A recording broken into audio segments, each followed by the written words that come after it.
In today's video, I'm gonna show you how to live stream directly from the OBSBOT Tail 2 to YouTube. So we're talking about not having any computer involved, simply your mobile app, which is the OBSBOT Start application and the camera. This could be useful if you are outdoors or you're in a place where you don't have access to the computer and you just want to go live directly from the camera to YouTube. All right.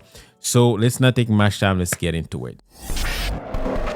What is going on, guys? My name is Sammy, watching our production tips and tools helping you master live streaming. So to do this, we're gonna need the OBSBOT Start application. I'm using my iPhone, but it should be available on Android as well. And we're gonna be using the OBSBOT Tail 2 camera, obviously. And we're gonna need some audio source because we need a microphone, right? So people can hear you. So you're gonna connect that. Right now, I'm using the Holy Land wireless microphone. You can use any microphone.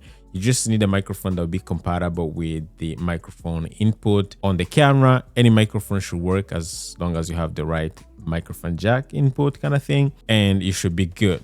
So another thing that's crucial, you're gonna need to have some sort of internet connection. So either use Wi-Fi or your cellular network. But first you need that to be able to connect to the camera, but also you need that to be able to use that bandwidth to be able to push the stream to YouTube. All right, so without taking much time, we're gonna get into the application. By the way, this video is sponsored by OBSBOT. For me to be able to show you guys this, how the whole thing works, I partnered with OBSBOT. So thank you, OBSBOT, for sponsoring this video.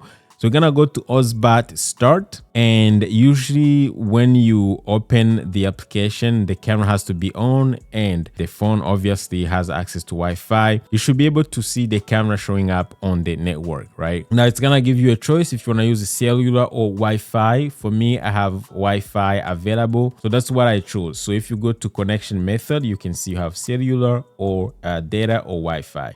So for me, since I have Wi-Fi, I'm just gonna go ahead and click Wi-Fi, and then you're gonna go ahead and click live streaming via Wi-Fi. So you can click to that, and once you get there, it's gonna give you a list of Wi-Fi networks available. Again, I'm gonna choose mine.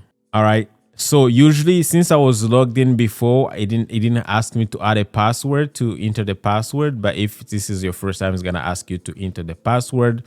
And then once you are in, this is what it's gonna look like. So as you can see, we already have the image. I don't need to go through the image setting or anything like that. I'm just gonna go straight to how to actually get to go live on YouTube.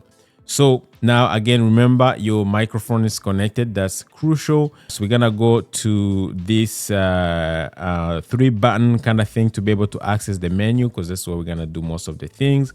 And the first thing we need to do is want to make sure our audio is working. As you can see the meters, but if it wasn't, you want to go to this audio settings right here and then choose, you see the input. Mine I connected to linear or line input. You can connect to mic input, really just test depending on how you're connecting your microphone.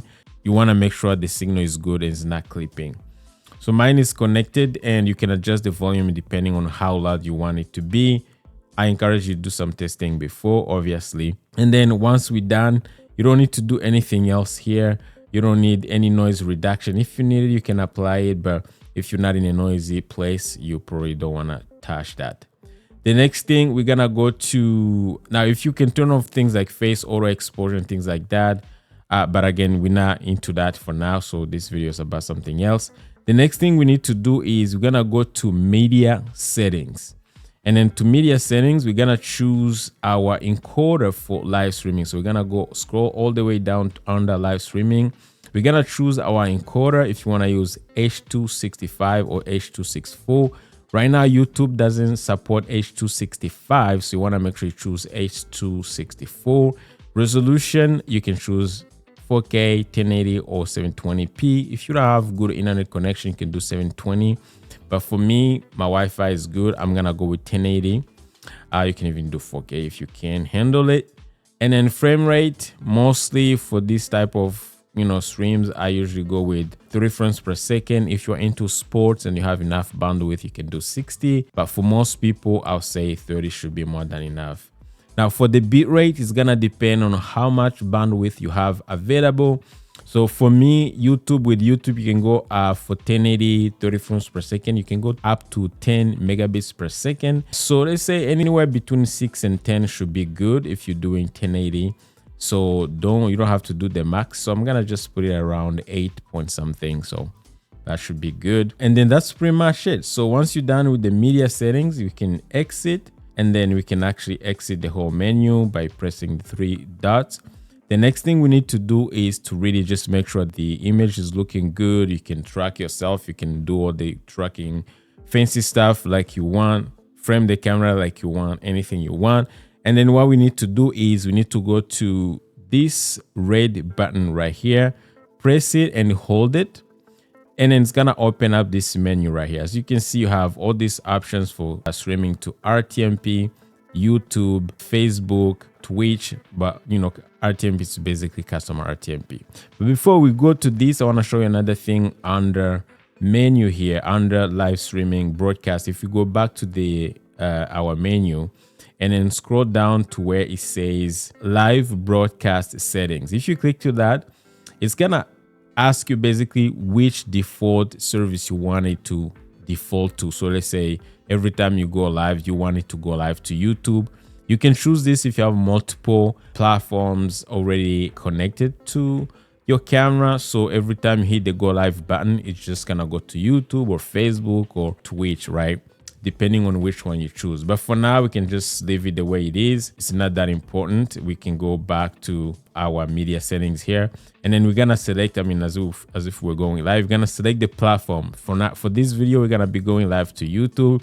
So we can choose YouTube, and it's gonna ask us to log into our YouTube account, obviously. So I'm gonna choose YouTube, and then it's gonna ask me to sign in with Google, obviously. So I'm gonna go ahead and sign in with Google. You wanna make sure you use the Google or Gmail account that's associated to your YouTube account. So I'm gonna go ahead and choose my Gmail account, and then I'm gonna click continue. And once you get there, if you have multiple channels, it may show you multiple channels. I want to choose the right channel that I want to live stream to, and then give the necessary permissions. Click continue so that OBSBOT can access your channel. So once you have it, as you can see, says logged out, so it means it's already logged in. What I'm gonna do is I'm gonna hit the plus sign, and we're gonna add a title. So let's call it testing OBSBOT Tail 2, and then privacy. For now, I'm gonna make it unlisted because I don't want to go live publicly. But if you were going live, you would just do public. And then schedule, I don't need to do any scheduling or anything. I can just leave it the way it is and then just save. Now, if you want to schedule it, it's actually a good idea because you can go back to YouTube and then make some configurations. So in fact, if I go back to YouTube in my studio, I'm just gonna refresh right now just to check if the stream is actually right there. So as you can see in my studio, the stream is actually right there. Now, if you didn't have access to the computer, you wouldn't have access to this. But let's say you were planning on going live like 5 hours later, you can schedule it and come in here in your studio.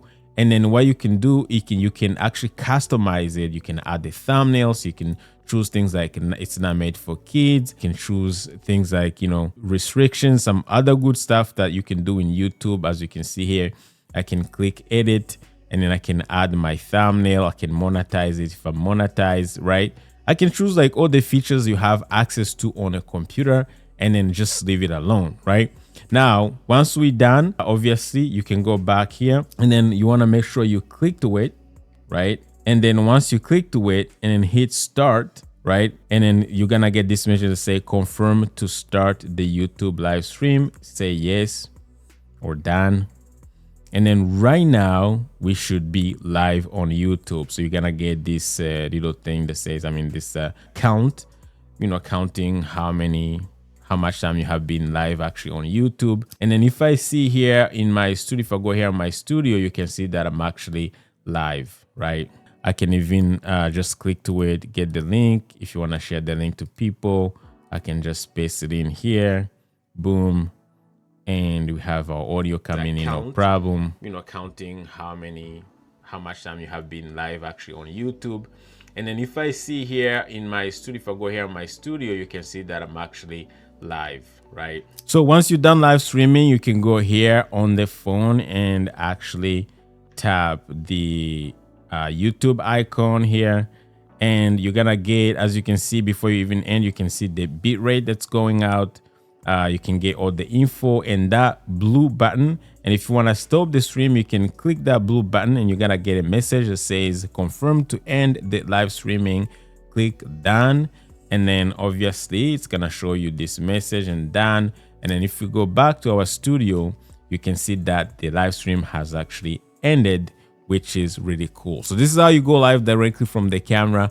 And obviously, if you have access to the computer and you have access to a software like OBS, that's gonna allow you to add some other things like graphics, intro music, outro, so you can customize your stream. And in my next video, I'm gonna show you how to set up the camera step by step to make sure that you get the best image, best settings when you actually use it for live streaming in OBS.